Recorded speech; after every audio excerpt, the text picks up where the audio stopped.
You ask Tiger to calculate. This deals with linear inequalities with one unknown. The final result is g smaller than -4.1. Let's solve it step by step. Group all constants on the right side of the inequality. Subtract 75 from both sides.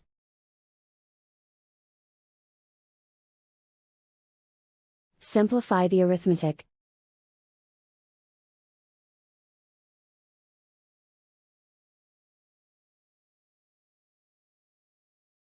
Isolate the p.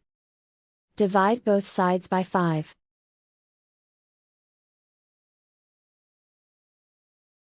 Simplify the fraction.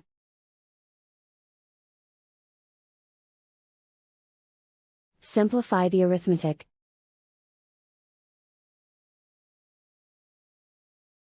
Plot the solution on a coordinate grid.